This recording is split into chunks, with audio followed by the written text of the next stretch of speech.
Alright everyone, I'm eagerly awaiting seeing all of the posts by all of the septic sellouts and goofy breadliners about how Ron Paul is a fascist, because that will be extremely telling and very funny as they lick the boot that is preparing to rear back and kick them in the goddamn teeth as well, and they're just too fucking stupid and grifting to realize it.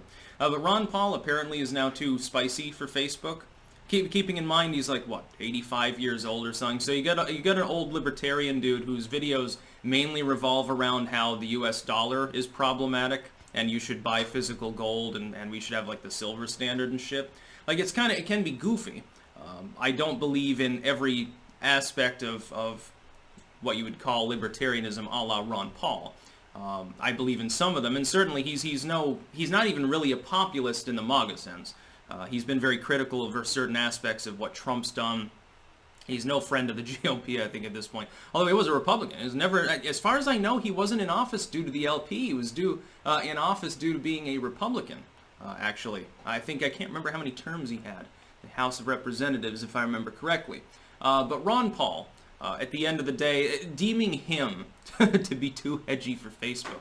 You've lost your privileges on this page. You can't post for a while. I don't think they banned him outright, but it's like, Ron Paul was kind of edgy in 2012, like fucking a decade ago, kind of. Even then, what he was saying, anti-war, free speech, hey, the system's obviously not working, maybe we should change the system. But as far as I know, he's never promoted any form of violence. I'm assuming maybe it was because of the COVID thing. I think that's why they nailed Cullen.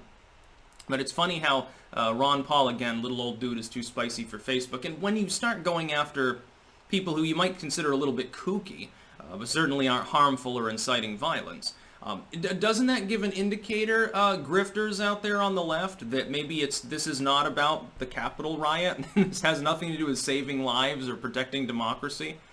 Don't you think that that's kind of goes bye-bye? Even a lot of these people, like the Septics, didn't have a problem with Ron Paulism. You know, Ron Paul was sort of he's the goofy grandpa sort of figure. He's the slightly crazy, kooky relative who nonetheless has cool ideas and is fun to sit next to at the Thanksgiving table.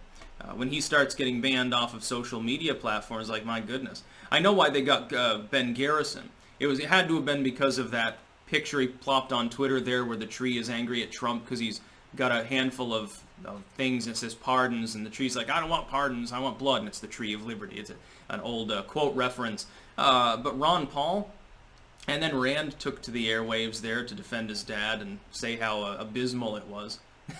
Well, it is. It's vaguely dystopian what's going on at the moment in the world where a handful of billionaires are purging people for, I don't know, sometimes there doesn't even seem to be a fucking reason. Oh, we didn't like the way you looked. You had a MAGA banner in the background. Like, you know, they want to be able to unilaterally define anything under the sun as hate speech, too. So, like, if they say, well, the Fallout Minutemen didn't like synths that much. They weren't fighting to liberate synths, so they were fascists. Therefore, Styx Hexenhammer has to go because he's got the Minuteman flag up behind him. Well, that little G-Sticks dude is flipping people off. We've determined that this is a hate symbol now, and white supremacists flip people the bird sometimes, so ergo, you're a Klansman if you're doing that. I mean, Ron Paul, noted fascist. Fascist in favor of severe tyranny, ethnic cleansing, and purges.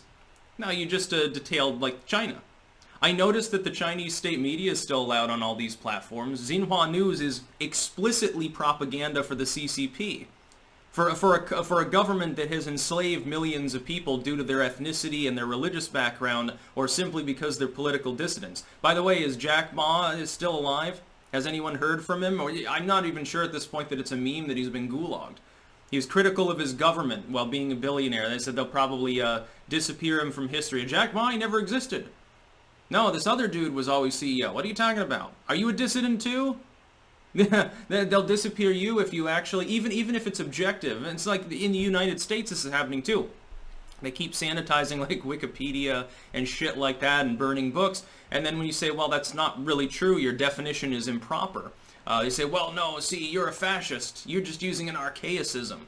It's interesting how that works. I fully expect at some point in the future, leftists will make up in their minds, with their cognitive dissonance, I expect that if they weigh in on this at all, and I suspect most of them won't do that, they'll invent some reason why, Ron Paul actually is a fascist. He had campaign literature back in the 1970s that's now construed as bigoted. He didn't actually okay it. It was created by a rogue employee, but, he's responsible for what they did. Not like Hillary Clinton's staffers there who invented the birtherism movement. She's not responsible for that. Are you a sexist? It'll be funny to see them twist themselves in pretzels to defend such action. That's about all. Peace out.